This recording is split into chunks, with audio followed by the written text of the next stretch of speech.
So do you think that the depicting or stereotyping certain people will hurt the interfaith dialogue, and on top of that, it's not a responsible journalism which may do a lot of bad things rather than good things? Well, of course, I don't know how it will impact interfaith dialogue. I think it reinforces the idea of how deeply it's needed, because there's a big need for sensitivity toward one another's beliefs. I know if Jesus Christ were depicted in a way that defamed him, I would be deeply hurt. I don't think I would do anything violent about that, but it would offend me, and I can understand that. And before going to trip, did you hear anything about Mr. Gulen? No, never heard of Mr. Gulen before the trip. What's your impression after the trip about him? Well, I think the way our trip was conducted was a wonderful way, and I'm not certain that we had a lot of information about Mr. Gulen. He was brought in at various times as we visited hospitals and as we visited schools, and he seems to have been, seems to be a person whose lifelong ambition was to create goodwill among all of humanity, to view one another as all members of the human race, and to do whatever he can to elevate people in a dignified way to reach their goals in life. And some scholars and intellectuals say that Gulen should be nominated for Nobel Peace Prize for his achievements in interfaith dialogue and education all around the world. What do you think about this issue? Well, I'll have to leave that to the scholars. Sure. I feel like I'm probably not very well qualified to comment on that. And what's your opinion about Islam before the trip, and what did you feel when you first hear the call to prayer in Turkey?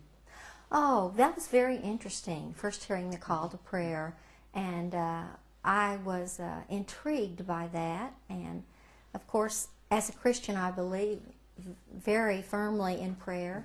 I like the idea that there's an external signal it's time to pray. So I was impressed, by the discipline that almost compels the true believer to take time for prayer. So that was interesting. And my impression of Islam is, again, I think I would have a superficial understanding of Islam. I feel that after I traveled there, I want to read the Quran to learn more about it. And I found in talking with Muslims that they haven't read the Bible either. Neither one of us have read each other's books very well. And a conversation or two I had about Job and Abraham, we have much different traditions on those two things.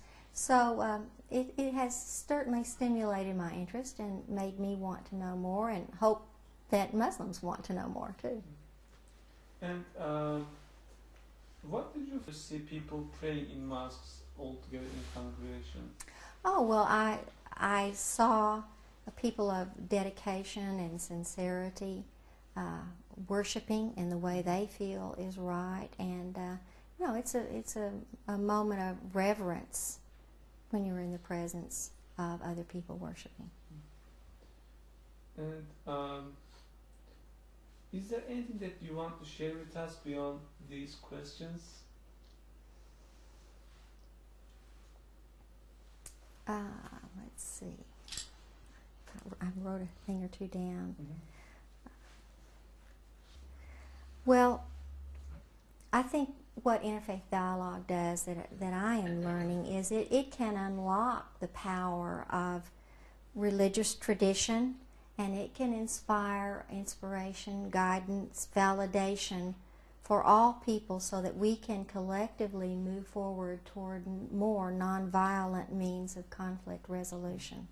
There's always going to be conflict in this world, but I think the goals of the interfaith dialogue are very noble, and slow progress, but steady progress can be made. And do you think that IID helped us to achieve this goal? Oh, I do. I certainly do. I mean, it's because of what these programs you've established whereby people can go and travel and meet one another and relate to one another, not as inanimate objects or fanatical people, but as people of faith from different traditions, but who respect and honor one another as human beings. Thank you very much. Yes. Thanks.